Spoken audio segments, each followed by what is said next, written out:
Hello guys, welcome back to English की पाठशाला।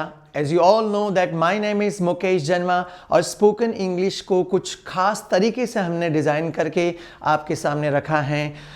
Possible है कि ऐसे कई सारे व्यूअर्स जो आज पहली बार हमसे जुड़े हो, हम थोड़ा सा आपको बताना चाहते हैं कि प्योर स्पोकन इंग्लिश का प्रोग्राम है। School students, college students, even the job करने वाले लोगों के लिए, बिजनेस वाले लोगों के लिए, हाउसवाइफ के लिए, सभी के लिए जो नॉलेज उन्होंने स्कूल में लिया है उसे बोलने में कैसे लाना, और वो भी क्विकली एंड इफेक्टिवली। उसके लिए 2 रूल्स आप याद रखें। Rule number 1, observe and apply, means आप मुझे ऑब्जर्व करें और साथ साथ में यहीं पे मेरे साथ में बोलते रहें। और सेकेंड रूल जो हमने बताया था कि speaking comes by speaking, means आपका बोलना बेहद ज़रूरी है। अक्सर लोग इंग्लिश में एमए कर लेते हैं लेकिन वो क्वेश्चन आंसर लिखकर सब्जेक्ट में तो अच्छे मार्क्स लाते हैं, लेकिन जब बात बोलने की आती है तो इतना बोल नहीं पाते हैं, बोलने की प्रैक्टिस नहीं कर पाते हैं, इसलिए उनका फ्लो कई बार नहीं आ पाता है। होपफुली आप मेरे साथ में रिपीट करेंगे और कुछ इंस्ट्रक्शंस मैं लगातार आपको दे रहा हूं कि आप में से यदि हमसे कोई लगातार जुड़े रहना चाहता है तो सबसे पहले हमारे यूट्यूब चैनल को सब्सक्राइब करें। आप सर्च इंजन में लिखिए मुकेश जन्मा, माय नेम इज़ मुकेश जन्मा, और चैनल को सब्सक्राइब करें, साथ में बेल आइकन को भी प्रेस करें ताकि आप नेक्स्ट नोटिफिकेशंस आपको मिल सकें। साथ में अगर कोई क्वेश्चंस हो तो आप यूट्यूब के कमेंट बॉक्स में पूछ सकते हैं। हमारे द्वारा बनाए गए फेसबुक पेज जो मैं बता रहा हूँ आप लाइक करें। आप सर्च इंजन में जाएँ, titanium education of English language private limited के नाम से सर्च करें और पेज को लाइक करें, और वहाँ पर भी आप कमेंट बॉक्स में कुछ भी पूछ सकते हैं। साथ ही साथ टाइटेनियम अपने आप को एक्सप्लोर कर रहा है इंडिया लेवल पर, तो कोई हमसे फ्रेंचाइजी एक्सपेक्ट करता है जिसके अंदर कैलिबर हो, पोटेंशियल हो, तो भी आप लास्ट में ईमेल आईडी मिलेगी, उस पर आप डिमांड भेज सकते हैं। उसके कुछ प्रोसीजर्स हैं वो हम लेटर डिस्कस करेंगे। आप इंस्टाग्राम पर भी टाइटेनियम इंग्लिश क्लासेस के नाम से फॉलो करके जुड़ सकते हैं। अब हम शुरू करते हैं, आप और हम सभी बोलिए लेट्स स्टार्ट, लेट्स बिगिन। आज का जो टॉपिक है वो है present perfect tense, but traditional grammar में जैसे आप और हम सब पढ़ के आए हैं, हिंदी वाक्यों के अंत में चुकी है। मैं बिल्कुल नहीं कहूँगा कि आप उस थ्योरी के ऊपर जाएं, मैं प्रैक्टिकल रूप से समझाने की कोशिश करूँगा जैसे हम हिंदी में बातचीत करते हैं, राइट। कई बार जो थ्योरी ट्रेडिशनल ग्रामर में है वो एक हर्डल होती है, एक ऑब्स्टेकल्स बन जाती हैं स्टूडेंट्स को इंग्लिश लर्न करने में, तो वो भी हम डिस्कस करेंगे थोड़ी देर के बाद। सबसे पहले हम पहली क्लास का पहला स्टेटमेंट कि जो भी काम लगातार चल रहा है और यदि मैं कर रहा हूँ तो उसे बताने के लिए हमने पढ़ा था I am action plus ING। Action यहाँ पर जिसे आप स्कूल में वर्ब कहते थे, हम यहाँ उसे क्या बोल रहे हैं, एक्शन। कोई भी क्रिया मीन्स कोई भी काम, राइट। यदि मैं आपसे पूछूं कि बताइए ऐसे कौन कौन से काम हैं जो आप अभी कर रहे हैं और वे लगातार चल रहे हैं, तो आप बता देंगे अभी आप क्या काम कर रहे हैं। मैं सांस ले रहा हूँ, बोलिए आई एम ब्रीदिंग। और क्या मैं इंग्लिश इंप्रूव कर रहा हूँ अब, या फिर मेरी अपनी लैंग्वेज को इंप्रूव कर रहा हूँ, बोलिए I am improving my language. सीख रहा हूँ मैं सचमुच, आई एम लर्निंग। जो भी काम लगातार चल रहा है हमने पहले दिन पढ़ा था, सेकेंड एपिसोड में पढ़ा था। साथ में मैंने आपको कुछ इंस्ट्रक्शंस दिए थे, ये तीसरी बार मैं रिवाइज कर रहा हूँ आपको। और जो इस प्रोग्राम को घर पे देख रहे हैं टीवी पे या फिर यूट्यूब पर या फेसबुक पर, आप भी इन इंस्ट्रक्शंस को फॉलो करें कि 3 एग्जाम्पल से आप प्रेजेंट कंटिन्यूस टेंस तो समझ सकते हैं, लेकिन यदि इसको स्पोकन जैसे हिंदी में हम बोलते हैं उस तरीके से नेचुरली जुबान पे लाना है, तो जो भी काम हम करते हैं सुबह से शाम तक 50-60 काम, उनको रोज करते करते इंग्लिश में बोलने की हैबिट बनानी पड़ेगी। फॉर एग्जाम्पल सुबह उठते ही आप ब्रश कर रहे हो या मुंह धो रहे हो ना, तो मुंह धोते धोते मैंने आपको शायद पहले भी बताया था, ये तीसरी बार बता रहा हूं कि आपको मुंह धोते धोते इंग्लिश में उस समय 5-6 बार बोलना। आई एम एक्शन की जगह वॉश फेस, वॉश उठाकर यहां रखकर ING लगाकर एक बार आप सभी बोलिए please, I am washing face. फिर से गुड। आप मुंह धोने के बाद ब्रश करते हो ना, ब्रश करने को इंग्लिश में ब्रश ही कहते हैं और दांतों को बोलते हैं टीथ। तो ब्रश करते करते आई एम एक्शन की जगह ब्रश यहाँ रख के ING लगा के पूरा सेंटेंस आप एक बार बोलिए, आई एम ब्रशिंग टीथ। मेरी आवाज के साथ, आई एम ब्रशिंग टीथ। मैं अभी सिर्फ 2 या 3 बार ही बुलवा रहा हूँ, आप सभी को इसे रोज बोलना है ना। आप जो देख रहे हैं आपको भी घर पे जो काम रोज कर रहे हैं उसे तो रोज बोलना ही है, तभी आपका कल्चर बन पाएगा, है ना। और ब्रश करने के बाद मेरे ख्याल से आप नहाते हैं रोज़, है ना, ठंड है लेकिन फिर भी शायद पानी नहीं बचाते होंगे। नहाने के लिए टेक शावर या टेक बाथ बताया था, है ना। तो नहाते नहाते भी आई एम एक्शन की टेक बाथ, टेक यहाँ रखकर ING लगाकर एक बार बोलिए, I am taking bath। फिर से बोलें, I am taking bath। Right, ये रोज बोलना है आपको, है ना। और यदि कुछ लोगों के अंदर क्या कि लर्निंग का कीड़ा होता है, तो यदि आप परेशान करना चाहो घर वालों को तो परेशान भी कर सकते हो कोई भी काम करते करते, है ना, कि 4 5 6 7 बार बोलते ही रहिए ताकि आपकी स्ट्रॉन्ग प्रैक्टिस हो सके। राइट, ये टॉपिक हम पढ़ चुका है। अब इसी टॉपिक से मैं नेक्स्ट टॉपिक को इंट्रोड्यूस कर रहा हूँ, जो नाम दिया हमने ऊपर, प्रेजेंट परफेक्ट टेंस। लेकिन हम जैसे स्कूल में फॉर्मूला बेस्ड चलते थे उसके आधार पर नहीं, पहले थ्योरी को समझेंगे, है ना, प्रैक्टिकल रूप से कि कैसे हम लोग रियल लाइफ में बातचीत के दरमियान उसे यूज़ करते हैं। मेरा प्रश्न ये है कि जो भी काम लगातार चल रहा है, जैसे यदि आप मुंह धो रहे हैं, यदि आप ब्रश कर रहे हैं, यदि आप नहा रहे हैं, तो जो काम लगातार चल रहा है क्या हमेशा लगातार चलता रहेगा? क्या कभी न कभी समाप्त होगा, फिनिश होगा, है ना। तो कोई भी काम लगातार चल रहा है, कभी न कभी खत्म होगा। जैसे इमेजिन कीजिए आप खाना खा रहे हो, खाना खाने के लिए वोकैब यूज करें ईट फूड। क्या? Eat food. अब खाना खाने में सभी को अलग अलग वक्त लगता है ना। यदि मैं आपसे पूछूं कितना टाइम लगता है, कोई कहेगा 2 मिनट, कोई कहेगा 5 मिनट। 2 मिनट वाले भी आए हुए हैं हमारी क्लासेस में, कोई 10 मिनट, किसी को 15 मिनट्स लगते हैं, किसी को 20 मिनट्स लगते हैं। राइट, मान लीजिए एक एवरेज टाइम कि आप खाना खाते हो 10 मिनट लगता है, और इमेजिन करो कि आप दोपहर में 1 बजे खाना खा रहे हो, है ना। 1:10 हो ही जाएगा, ओके। 10 मिनट्स आपको खाना खाने में लग रहे हैं। सो आज आपको एक एक्सपेरिमेंट करना है इस टॉपिक को प्रैक्टिकल रूप से समझने और अभ्यास करने के लिए। क्या करना है कि जब आप दोपहर में 1 बजे खाना खाने बैठे हैं, लंच लेने बैठे हैं, तब खाना खाते खाते आपको बीच बीच में कमेंट्री करनी है। कैसे? जैसे 1 बजे जैसे ही आप खाना खाने बैठे हैं, तब आई एम एक्शन की जगह ईट फूड, ईट उठाकर यहाँ रखकर उसके साथ ING लगा के पूरा सेंटेंस फ्रेम करके आप सभी बोलिए एक बार, I am eating food. Very nice, बोलो I am eating food. I am eating food. एक बार और, I am eating food. Very nice. अब आपको क्या करना है, 1 बजे स्टार्ट किया तो 1:02 पर भी यही बोलना, बोलो I am eating food. I am eating food. 1:04 पर भी यही बोलना, क्या? आई एम ईटिंग फूड। 1:06 पर भी यही बोलना, क्या? आई एम ईटिंग फूड। 1:08 पर भी यही बोलना, क्या? आई एम ईटिंग फूड। वैसे इस सेंटेंस का हिंदी में मतलब क्या होता है आई एम ईटिंग फूड का? मैं खाना खा रहा हूं, है ना। मुझे हिंदी में ही जवाब चाहिए पहले, इंग्लिश में नहीं चाहिए। इंग्लिश में हम बाद में डिस्कस करेंगे कि जैसे ही 1:10 होगा आप हैंड वॉश करोगे और उसके बाद हिंदी में क्या बोलोगे? मैंने खाना खा लिया है, यही बोलते हैं हम लोग, है ना। तो मीन्स जो काम लगातार चल रहा है, मैं खाना खा रहा हूँ, और जैसे चलते चलते समाप्त हो जाता है, खत्म हो जाता है, मैं खाना खा रहा हूँ, मैंने खाना खा लिया है ना। मैं मुंह धो रहा हूँ, मैंने मुंह धो लिया है। मैं ब्रश कर रहा हूँ, मैंने ब्रश कर लिया है। तो कोई भी काम खत्म हो गया है लगातार चलते चलते, तो उसे बताने के लिए हम लोग यूज़ करते हैं मैंने किया है, तो उसे बताने के लिए हम लोग यूज़ करते हैं आई हैव, और उसके साथ एक्शन की third form. Right, I have, कोई भी काम खत्म हो गया तो हैज हैव के साथ थर्ड फॉर्म ये बताता है कि वो काम समाप्त हो गया है, खत्म हो गया है। राइट, यदि हम थोड़ी देर पहले कह रहे थे मैं खाना खा रहा हूँ, आई एम ईटिंग फूड, है ना। खाना खाते खाते जैसे आपने खाना खा लिया, पहले तो ये बताइए ईट की तीनों फॉर्म क्या होती? ईट एट ईटन। वेरी नाइस, ईट एट ईटन। राइट, अब आपको बोलना है काम लगातार चल रहा है, खाना खा रहे हो, तब तो आपने बोल लिया आई एम ईटिंग फूड, और जैसे ही खाना खा लेते हो तो आई हैव के साथ कौन सी फॉर्म आएगी? ये नेसेसरी कंडीशन है। इससे जस्ट पहली वाली क्लास में जो हैव पढ़ा था वो मेन वर्ब था। यह main verb means main action नहीं है, ये हेल्पिंग वर्ब है। वर्ब से पहले जो आता है उन्हें हम हेल्पिंग वर्ब कहते हैं। तो ये हैव और थर्ड फॉर्म का पेयर है जो ये बताता काम खत्म हो गया है। तो मैंने खाना खा लिया, बोलिए I have eaten food. I have eaten food. एक बार और, आई हैव ईटन फूड। लेकिन क्या अमूमन इस प्रकार के सेंटेंसेस को स्टूडेंट्स क्या करते हैं, सिर्फ मेंटली सोचते हैं और समझते हैं या लिख रहे हैं। मेरा कहना है कि जब जब आप खाना खा लो तब तक 4-5 बार घर वालों को बोलिए, जाकर बोलिए, पापा को बोलिए पापा मैंने खाना खा लिया, I have eaten food.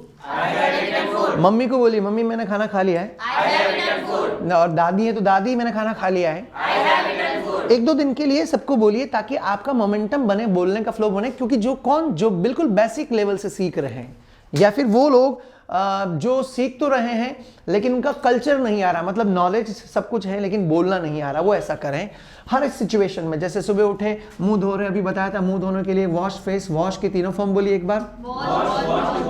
Wash, washed, wash, very nice. तो जब आप मुंह धो रहे तब तो आपको भी बताया कमेंट्री करना, आई एम एक्शन की wash face, I am washing face, फिर से बोलें। लेकिन जैसे ही मुंह धो लो, काम खत्म हो जाए, तब आपको वापस कमेंट्री करनी है कि मैंने मुंह धो लिया है, काम खत्म हो गया। तो आई हैव के साथ कौन सी form? I have wash face, या वॉश की थर्ड फॉर्म वॉश्ड। ये थर्ड फॉर्म उठाकर यहां रखकर बोलिए I have washed my face. और यदि आप चाहें तो थोड़ा घर वालों को बताएं कि मम्मी मैंने मुंह धो लिया है, आई हैव वॉश्ड माई फेस। पापा को बोलो जाके, पापा मैंने मुंह धो लिया है। दादी मैंने मुंह धो लिया है। 4-5 बार बोलने से मोमेंटम बन जाएगा। बस यही तो दिक्कत है कि हमारा, हम सब लोगों का बोलने का कल्चर नहीं है, राइट। मैं उम्मीद कर सकता हूं कि आप आज घर पे जाके ऐसा कल्चर क्रिएट करेंगे, है ना। आप ब्रश कर रहे हो, रोज ब्रश करते हैं, ब्रश की तीनों फॉर्म भी बताई दीजिए मुझे। Brush, brushed, brushed, okay. So थोड़ी देर पहले बताया था कि रोज जब आप ब्रश करते हैं तो चुपचाप गुमसुम तरीके से ब्रश कर लेते हैं। आज के बाद ब्रश करें तब थोड़ा सा बोलना स्टार्ट करें, ब्रश करते करते कमेंट्री करें। आई एम एक्शन की जगह ब्रश टीथ, ब्रश के साथ आईएनजी लगा के बोलिए मैं ब्रश कर रहा हूं। Very nice. और जब ब्रश कर लो आप और उसको धो लेते हो तब वापस बोलना है कि मैंने ब्रश कर लिया। आई हैव ब्रश टीथ, या ब्रश की थर्ड फॉर्म ब्रश्ड। बोलिए आई हैव ब्रश्ड टीथ। फिर घर में जाइए बोलिए सबको, पापा मैंने ब्रश कर लिया। मम्मी, दादी, 6-7 जो भी मेंबर्स घर में हैं उन्हें बोलिए। अब ये क्या कर रहे हो आप? प्रैक्टिकल रूप से अभी भी वो काम किया है आपने और अभी भी उसे आप बोल रहे हो। तो जब प्रैक्टिकल काम करके अगर कोई काम, सेंटेंस को यदि आप बोल रहे हो, इट मीन्स आपके इंप्रूवमेंट के चांसेस बढ़ रहे हैं, राइट। अमूमन स्कूल की ग्रामर में वो कोई काम प्रैक्टिकल नहीं होता है, हम खुद के काम के ऊपर ले रहे हैं। उसके बाद आप बाथरूम में नहाने गए, टेक बाथ, टेक की तीनों फॉर्म पहले भी हमने जिक्र किया हुआ। टेक की तीनों फॉर्म क्या होती है? Very nice. तो बाथरूम में भी 4-5 बार आपको बोलना है मैं नहा रहा हूँ। आई एम एक्शन की टेक बाथ, टेक के साथ आईएनजी लगाकर बोलिए I am taking bath. Very nice. और जैसे ही आप बाथरूम खोल के नहा के बाहर आते हो तब आपको वापस बोलना मैं नहा लिया हूँ। आई हैव टेक बाथ, या टेक की थर्ड फॉर्म टेकन। ये याद रखना, हैव थर्ड फॉर्म का पेयर है जो ये बताता कोई भी काम समाप्त हो गया है। बोलिए आई हैव टेकन बाथ। एक बार फिर से आई हैव टेकन बाथ। और चाहो तो घर के जितने भी मेंबर जाके मम्मी, पापा, भैया, बस बोलिए आप। और करना क्या है, कर पाओगे? Yes no? इसे आप स्कूल में कहते हैं प्रेजेंट परफेक्ट टेंस। स्कूल में आप पढ़ते थे चुका था, चुकी थी आता वहां पे, जी आता है, लेकिन दैनिक जीवन में हम बोलते नहीं हैं। मैं 2 सिचुएशन आपके साथ में शेयर कर रहा हूं। जो इस वीडियो को घर पे देख रहे हैं आप भी ध्यानपूर्वक सुने। हम घर में सेंटेंस बोलते हैं, है ना। मैंने खाना खा लिया है, मैं नहा लिया हूं। दूसरा, मैं खाना खा चुका हूं, मैं नहा चुका हूं। हालांकि दोनों सही, हम बोलते ये ज्यादा मैंने खाना खा लिया, चल चलते हैं अभी ये काम करते हैं, राइट। तो आप प्रैक्टिकल रूप से समझे, ना कि चुकाता चुकी थी। अब क्या होगा, जब हिंदी मीडियम के स्टूडेंट्स इसको चुकाता चुकी थी के माध्यम से पढ़ लेते हैं और अगर वो सेंटेंस ऐसा बोल रहे हैं कि मैं नहा लिया हूं, मैंने खाना खा लिया है, तो अब आप सोचिए कि उसके मन में कंफ्यूजन्स बढ़ेंगे या नहीं बढ़ेंगे? ऑफ कोर्स बढ़ेंगे। उसके दिमाग में यही रहेगा कि यहाँ तो चुका चुकी आया ही नहीं, राइट। तो इसे आप प्रैक्टिकल रूप से समझें। जब आप घर में कोई भी काम कर रहे हैं, जैसे आपने खाना खा लिया तो आपने बोला आई हैव ईटन फूड। क्या? I have eaten food. जो काम खुद कर रहे हैं उसे बोलना, खत्म हो जाए तभी बोलना। अब नेक्स्ट स्टेप में आसपास के लोगों को भी देखना है ना। जैसे आपके पिताजी खाना खा रहे हैं, आप बोलिए यू आर ईटिंग फूड। क्या? और जैसे ही वो खाना खा लें तब उससे वापस कमेंट्री कीजिए, वाओ पापा आपने खाना खा लिया है। आपने खाना खा लिया, आई की जगह क्या आ जाएगा? यू, है ना। यू, काम खत्म हो गया है, खाना खा लिया, तो वही हैव एक्शन थर्ड फॉर्म चाहिए, है ना। तो आप पापा को भी ऐसे बोलेंगे, पापा आपने खाना खा लिया, यू हैव एक्शन के साथ ईट की थर्ड फॉर्म ईटन। बोलो यू हैव ईटन फूड। एक बार फिर से बोलें यू हैव ईटन फूड। बाहर आपके दादाजी, उन्होंने भी खाना खा लिया, तो उसको भी बोलना, देखिए वो दादाजी, वो उन्होंने खाना खा लिया है, तो ही शी के साथ हैज लगता है। He have eaten food या he has eaten food? He has eaten food. Very nice. बोलते रहो he has eaten food. He has eaten food. Right. और अगर आपकी दादी ने खाना खा लिया तो अब खुद बढ़ो, इससे ज़्यादा नॉलेज आप खुद यूज़ करिए। दादी ने खाना खा लिया है, बोलो शी हैज़ ईटन फूड। और यदि आप बाहर बैठे परिवार के तमाम मेंबर्स की बात कर रहे हैं कि वे जो हैं वे सब ने खाना खा लिया है, तो क्या आएगा? They have eaten food. ये सीक्वेंस आप खुद बढ़ाएं, आसपास देखें, माहौल को ऑब्जर्व करें, जो काम चल रहा है तब भी बोलें और जब खत्म हो जाए तब भी बोलें, राइट। ये तो हुआ दूसरा स्टेप्स। अब तीसरा स्टेप्स सुनिए, जब आप खुद काम कर लिया तब आपने बोल रहे हो मैंने खाना खा लिया, I have eaten food, right. सामने आपके पापा ने खाना खा लिया तो आप बोल रहे हो you have eaten food, right. ये तो आप अपने पापा को आगे बढ़ के बोल रहे हो कि यू हैव ईटन फूड, है ना। यदि आपको प्रश्न पूछना है पापा से, है ना, क्या पापा आपने खाना खा लिया है, तो देखिए इजीएस्ट तरीका क्वेश्चन पूछने का कि अगर आप आगे बढ़ के कह रहे हो आपने खाना खा लिया है तो यू हैव ईटन फूड। लेकिन यदि आप प्रश्न पूछ रहे हैं कि क्या पापा आपने खाना खा लिया है, तो उस केस में यू हैव ईटन फूड में से हैव आगे आ जाएगा और क्वेश्चन बन जाएगा क्या? Very nice. हैव आगे लाइए और क्वेश्चन बनाइए, पापा आपने खाना खा लिया क्या? Have you eaten food? एक बार फिर से बोलें, एक बार और बोलें, 3 बार। अभी मैं इसलिए बुलवा रहा हूं ताकि आपका फ्लो अभी के अभी बन जाए और घर पे जाके इस टेंस को, इस प्रेजेंट परफेक्ट टेंस को आप रेगुलरली कई सारे एग्जाम्पल्स को बोल बोलकर और ज्यादा प्रैक्टिस करें, राइट। पापा को पूछिए पापा खाना खा लिया, हैव यू ईटन फूड?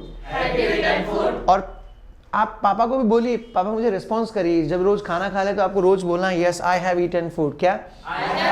और नहीं खाया है ना पापा, तो उनको ये भी समझाइए, मना करना मैंने खाना नहीं खाया, तो हैव के साथ नोट लगाना है और बोलना I have not eaten food. साथ के साथ ये भी बता दीजिए कि हैव के साथ नोट लगने से क्या बनता है? हैवंट। बोलिए आई हैवंट ईटन फूड। समझ पा रहे हो आप? इसको आगे बढ़ाना है, इसको यहीं तक सीमित नहीं रखना है ना। उसके बाद आप तैयार हो रहे हो, आप और आपके फैमिली मेंबर्स, सभी मेंबर्स शादी में जा रहे हैं ना, तो हम सभी तैयार हो रहे हैं। तैयार होने के लिए वो कैब यूज करते हैं गेट रेडी। क्या? गेट की तीनों फॉर्म बोलिए। बोलिए गेट, गॉट, गॉट।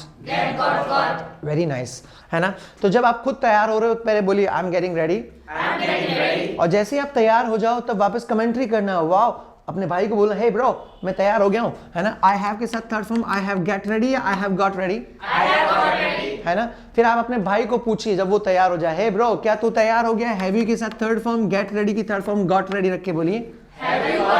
अपने ब्रो को बोलना है, भाई को, क्या तू तैयार हो गया? हैव यू गॉट रेडी, है ना। फिर जैसे आपको देखा बाहर दादाजी वो भी तैयार हो गए, तो उससे भी आपको कमेंट्री करना, देख वो दादाजी तैयार हो गए, ही हैज गेट रेडी या he has got ready. Third form आएगा, हैज के साथ थर्ड फॉर्म दिख रहा है, खुद को उठा के यहाँ रखना है, राइट।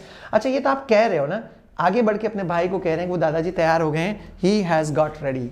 यदि आपको अपने भाई से प्रश्न पूछना है कि क्या वे दादाजी तैयार हो गए हैं, क्वेश्चन पूछने के लिए हैज इसमें आगे आ जाएगा, ठीक है ना। हैज आगे लाकर क्वेश्चन बनाकर पूछिए क्या वो दादाजी तैयार हो गए हैं। वेरी नाइस, बोलो हैज ही गॉट रेडी। और भाई क्या बोलेगा? हाँ तैयार हो गए हैं, बोलो ही हैज गॉट रेडी। और यदि तैयार नहीं हुए तो हैज के साथ नोट लगा के बोलेगा he has not got ready. और हैज नॉट की शॉर्ट फॉर्म क्या होती है? बोलिए ही हैजंट गॉट रेडी। कर पाएंगे आप? Yes no. इसे हम प्रेजेंट परफेक्ट टेंस कहते हैं। अभी मैं आपको स्लाइड लिखवाऊंगा और भी वोकैबुलरी दूंगा, बट उससे पहले आप इसे समझें ठीक से, 4-5 सेंटेंस के साथ फ्लो बनाएं, फिर आप ग्रुप में बैठकर प्रैक्टिस करेंगे। जो घर पे देख रहे हैं आप भी साथ के साथ इसको समझते रहें और लिखना चाहें तो लिखते भी रहें, ओके। अब मैं ये प्रेजेंट परफेक्ट टेंस कहलाता है। मैं एक एग्जांपल और दूंगा, है ना, उसके बाद मैं स्लाइड लिखवाऊंगा, उसके बाद आप कंटिन्यू कर सकते हैं, ग्रुप में बैठकर प्रैक्टिस कर सकते हैं, राइट। फॉर एग्जांपल अभी मान लीजिए मैं चाय पी रहा हूँ, है ना। चाय पीने के लिए भी आप टेक का प्रयोग ही करेंगे, पहले बताया था। चाय पीना, टेक टी, टेक की तीनों फॉर्म टेक, टुक, टेकन, है ना। चाय पी रहा हूँ, जैसे कप मुझे नीचे रखा तो आप मुझसे पूछिए 2-3 बार। घर पे भी ऐसे पूछना है, जैसे आप मुझे पूछ रहे हैं वैसे आप घर पे भी सारे मेंबर्स को पूछना है। हैव यू के साथ third form take tea, take की थर्ड फॉर्म टेकन टी यहाँ रख के मुझे पूछिए सर आपने चाय पी ली क्या? Yes I have taken T. Yes I have taken T. अब मैं मना कर रहा हूं मैंने चाय नहीं पी, क्योंकि यदि कोई बार बार प्रश्न पूछता है तो मना ही करना पड़ेगा कि आई हैवंट टेकन टी। आप बोलिए ओके। राइट तो आप पूछेंगे सर आपके दूसरे सर हैं क्या उन्होंने चाय पी ली है, तो हैव ही या हैज ही शी के साथ हैज आएगा, हैज ही के साथ थर्ड फॉर्म टेक की थर्ड फॉर्म रख के बोलो हैज ही टेकन टी, फिर से आंसर भी आप ही दीजिए, मैं कह रहा हूँ हाँ वो उन्होंने चाय पी ली, ही हैज टेकन टी, और नहीं पिए तो ही हैजंट टेक टी या टेकन टी, थर्ड फॉर्म आएगा, बोलो ही हैजंट टेकन टी। अब ये प्रेजेंट परफेक्ट टेंस है, मेरी तरफ से खत्म हो चुका है, बट अब यहाँ पे कुछ कंफ्यूजन्स हैं। कुछ लोग इसको पास्ट सिंपल के साथ कंपैरिजन करते हैं, है ना, बट मैं इसको पास्ट सिंपल तक नहीं ले जाना चाहूँगा। आप इसको प्रेजेंट परफेक्ट टेंस को प्रेजेंट परफेक्ट टेंस ही यूज़ करें। ये टोटल दो जगह काम में आता है। सुनना, एक तो अभी भी बताया कोई भी काम रिसेंटली फिनिश हुआ है और उसे पूछना है ना, अभी खाना खाया तो पूछना है, अभी चाय पी पूछना है, हैव यू टेकन टी, एक तो इसके लिए यूज़ करते हैं, और एक यूज़ करते हैं हम सस्पेंस के लिए। किसके लिए? यदि आपको मुझसे पूछना है कि मेरी शादी हुई नहीं हुई, तो आपके लिए सस्पेंस है ना, हुई कि नहीं हुई। आपको लग रहा होगा नहीं, उम्र से तो लग रहा है कि हो गई होगी, है ना, बट फिर भी कई सारे उम्रदराज लोग हैं जिनकी शादी नहीं होती है ना, तो सस्पेंस। कोई आदमी लग रहा है 25-30 साल का मुंडा है, तो उससे पूछना है कि क्या आपकी शादी हो गई क्या, तो ये आप सस्पेंस पूछ रहे हो। सुना, हो सकता है उसकी शादी 2 साल 3 साल पहले हो गई हो, बट यू डोंट नो। जब हम नहीं जानते हैं हम सस्पेंस ही पूछते हैं, क्या आपकी शादी हो गई क्या, तब भी प्रेजेंट परफेक्ट टेंस ही काम में आएगा। हैव यू गॉट मैरिड, बोलो कंफर्टेबल। तो दो जगह काम में आता है प्रेजेंट परफेक्ट टेंस, एक तो कोई काम अभी भी फिनिश हुआ है उसके लिए, दूसरा सस्पेंस पूछने के लिए। ये एक मैंने पहले कह रहे थे मुझे कि सर मुझे बाइक खरीदनी है, अब 1 महीने के बाद आज ही मिले हैं, मुझे सस्पेंस पूछना है, मेरे मन में क्यूरियोसिटी है, मैं पूछूं कि अब तक इन्होंने बाइक खरीदी या नहीं खरीदी, तो मैं अब तक की संभावना पूछ रहा हूं, है ना, मतलब अब तक सस्पेंस से बना हुआ है कि ये काम इन्होंने किया कि नहीं किया है अब तक, तो उसे हम कहते हैं प्रेजेंट परफेक्ट टेंस। मतलब प्रेजेंट तक कोई काम परफेक्ट हुआ है या नहीं हुआ है।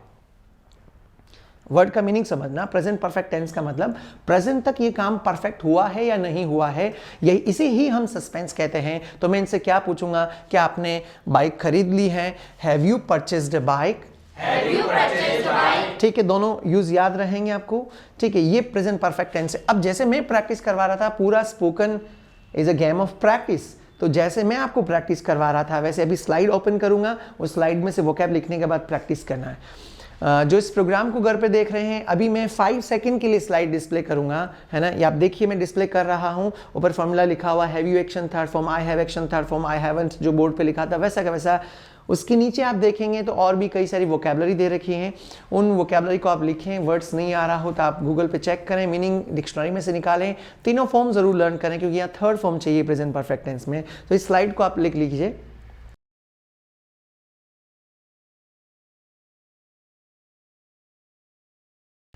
लिख लिया होगा मेरे ख्याल से आपने भी जैसे ये कहा है वैसे प्रैक्टिस करेंगे इसके ऊपर, और बोलते हुए सेंटेंस भी बनाना है। आपके लिए कुछ इंस्ट्रक्शंस और हैं कि प्रेजेंट परफेक्ट टेंस को आप ज़्यादा से ज़्यादा यूज़ करें, या तो 2 के ग्रुप में बना के जो स्लाइड हमने बताई उससे फ्लो बनेगा, फिर दैनिक जीवन में उसे लाएं। जैसे घर पे जाएं, घर पे मम्मी को पूछिए, मम्मी आपने खाना बना लिया है क्या, हैव यू प्रिपेयर्ड फूड या हैव यू कुक्ड फूड। जो भी काम हो गया उसके बारे में पूछना है आपको घर पे जाके। जितना पूछोगे, एक्चुअली स्कूल में क्या 4 सेंटेंस पढ़ के उसको वहीं रख देते हैं। हमारा कहना यह है टाइटेनियम का कि आप जितने number of sentences routine life में बोलने की प्रैक्टिस करेंगे, उतना ही आपका बोलने का फ्लो बढ़ेगा, मोमेंटम बनेगा, और उसे ही हम स्पोकन कहते हैं, राइट। होपफुली हमारे द्वारा बनाए गए वीडियोस आपको पसंद आ रहे होंगे। ग्रामर के साथ हम स्पोकन के ऊपर ज़्यादा एम्फेसिस कर रहे हैं। यदि आपको पसंद आ रहे हैं तो आप यूट्यूब के कमेंट बॉक्स में फीडबैक ज़रूर देते रहें, because appreciation is indirectly motivation. और यदि आपको कोई क्वेश्चंस पूछने हैं तो भी आप YouTube और Facebook के कमेंट बॉक्स में पूछ सकते हैं। आज के लिए इतने ही काफ़ी। आप जुड़े रहें, stay tune, keep watching English की Pathshala. See you in the next class. Till then, ciao. Please take care.